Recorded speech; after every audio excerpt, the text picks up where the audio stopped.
I want to welcome Edward Frenkel to our to say a few words. Miguel, do we have Edward on audio now? Yes, we do. Okay, great. Yes, I'm here. Oh, great. So Edward is a professor of mathematics at the University of California at Berkeley. He's a member of the American Academy of Arts and Sciences and the author of Love and Math, which has got to be one of the best titles ever. And a good friend of our CTO, Miguel Alvarado. Edward, I want to thank you for joining us today. Please share your thoughts. Thank you. Well, I am thrilled to be part of this hackathon and to be on the panel of judges with such distinguished people from the world of technology, entrepreneurs, and academics and scientists.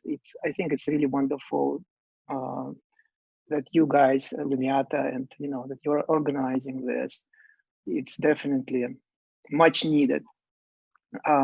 Just a couple of points I want to make. One is that I think that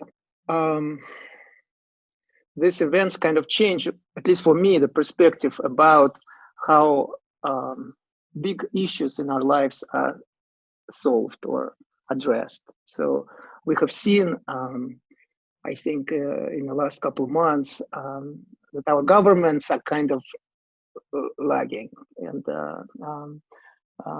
sort of we have seen inaptitude and incompetence and inadequacy and so on. And I'm not saying that to blame anybody, but just as I think that many of us see that more clearly now, that there's certain things that we in the past could reasonably expect to be handled just through the usual government channels. It doesn't work this way. So that means that there is more responsibility, there is more that we can do. For instance, as scientists and technology people, we have a much bigger responsibility than in this current climate, in the current situation, to take things into our own hands.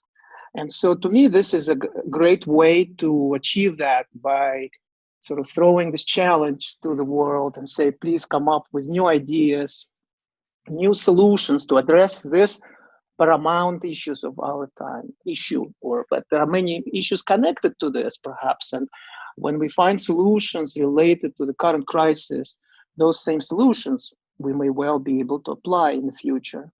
So that's the first point, that's sort of a wake-up call for me personally. So, and this is why I kind of agreed to do this. And other circumstances, maybe I would be kind of lazy and say, I don't want to do this. But I feel like all of us have to contribute more than before.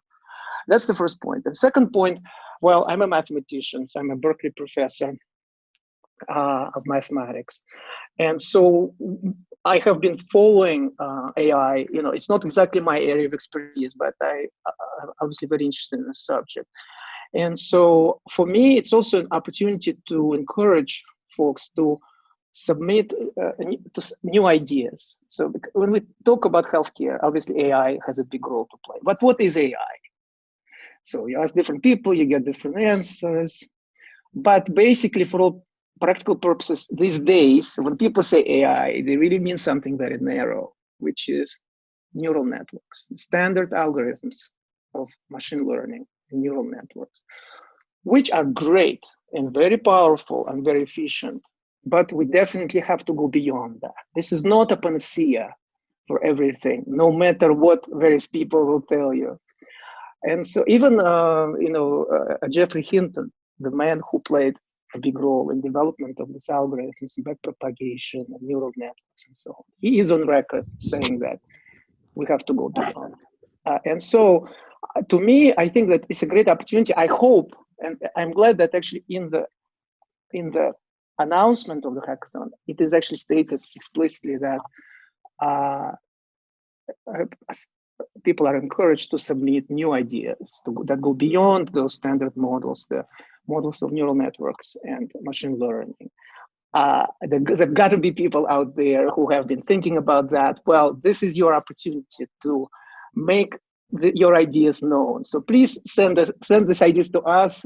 Send us bold, original, new ideas. We are very interested in seeing that.